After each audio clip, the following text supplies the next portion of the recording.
Hello, my ownership babe. Do you find yourself often challenged with starting over? Maybe you've just started something. It's been a few weeks, it's been a few months. You have that rhythm going and you find yourself at a stumbling block and you have to start over. And then now you're feeling a bit challenged. You're feeling a bit down, feeling a bit unmotivated.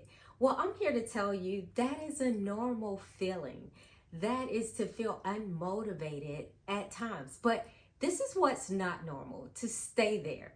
See, oftentimes when we have to start over, you have to challenge yourself to look back. Look back very quickly, not look back and to get stuck, but to look back and to find the lessons. See, in every new challenge, there's always a lesson. This is why I've learned over the years to get excited. I get so super excited when I have to start over. Now, no, it's a bummer when we have to start over, but I get excited because I know there's a lesson in that. It's a lesson in having to start over. And I could use that lesson each time because I'm getting better. Not perfect, better. There will never be a perfect situation. There's always a possibility you will have to, or we would have to start over. But having that resilience, having that, being inspired to keep going. And see, oftentimes when you're becoming inspired, you do not fall, well, beware, I shall say, beware of falling in a trap of comparison. You don't want to look to your left or your right, look around and see what others are doing and say, why me? No. Yes, why you? You don't want to do that because what happens is now you're starting to compare your journey. You're starting to compare your life to someone else's. And it should be different. Why? Because God created us different, right? So if God created us different, then our journeys would definitely be different.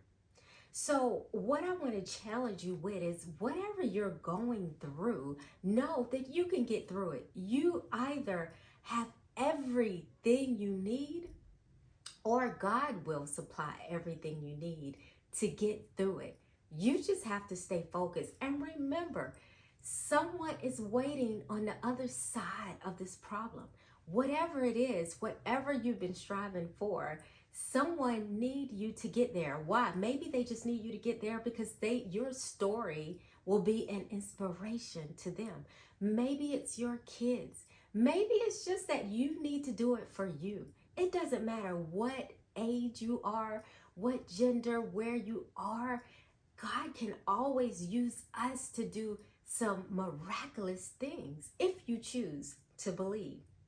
So right now, in a world where I know everything's so bad, when I say everything's bad, I mean bad news. Your life is not bad, but all the news, all the chatter will make you think it's bad. It is not. If you woke up, you could breathe, you can walk, you can talk. Guess what? It is a great day. It is a good day to have a good day. So remember that challenges come and they go, but they are life lessons. Get excited about it. Tell life, bring it on. Not too much, right? But bring it on. Bring on the excitement because you know that you are getting closer to where you're supposed to be in life when you have to start over. So remember, it's that thing called resilience. Having that thing, that resilience to get back up, dust yourself off, keep going. That's what you want to do. And remember, in the process, try not to blame others. It is so easy. I've done it. I feel like I've already done the work for this session, so I can tell you all the things wrong. When you blame others, what you're going to find is initially it may feel good. Oh, blaming others. But then you're going to find out that the real blame is you. You have to accept accountability for whatever it is. Accept accountability and keep moving. Now, there are times where people are to blame, but even in those situations, there's always something you can learn from it. So be accountable, have the resilience, keep going, and remember that someone or your future self is waiting on the other side. So you have to keep going. Thank you for being here.